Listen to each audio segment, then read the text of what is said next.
In this edition of the News Review, North Korean leader Kim Jong-un has arrived in the Russian city of Vladivostok, where he will hold his first ever summit with President Vladimir Putin. Kim said he hopes to have successful talks with Putin about efforts to end the nuclear standoff in the Korean peninsula. The summit will be held at a university campus on Thursday. That will be Kim's first face-to-face meeting with another head of state since his last negotiations with the U.S. President Donald Trump collapsed in Vietnam in February. They failed to reach an agreement over North Korea's nuclear and missile program after Trump rejected a complete sanctions relief. Now, for more on that, we're joined by our correspondent Frank Smith, who is joining us live from Seoul, and also Mr. Jason Unruhe, commentator and analyst, who is joining us live from Ontario. Thank you very much, gentlemen. Let's begin with Frank.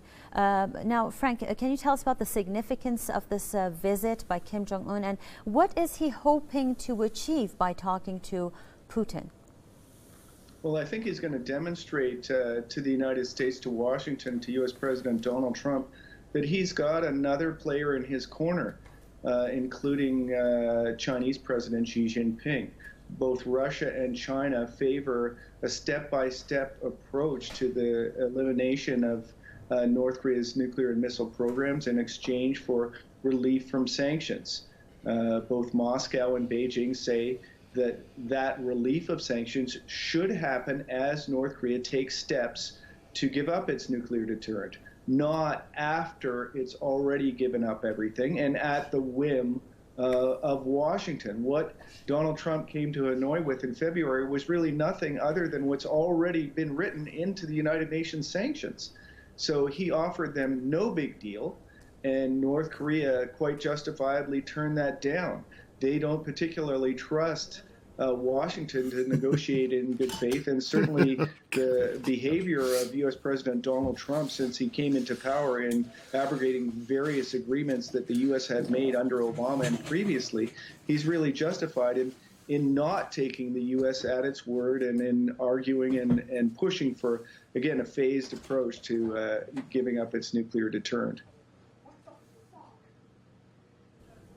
Well, thank you very much, our correspondent Frank Smith from Seoul. Now, we also have some more important news going on. I'm very sorry to cut off this edition of the News Review. We're receiving some live images from Moscow, where Iran's defense minister is making a speech at the International Security Conference that is being held there. We're going to have to cross over to Moscow now to take a listen to what Iran's defense minister will be saying as he addresses this annual security conference in Moscow.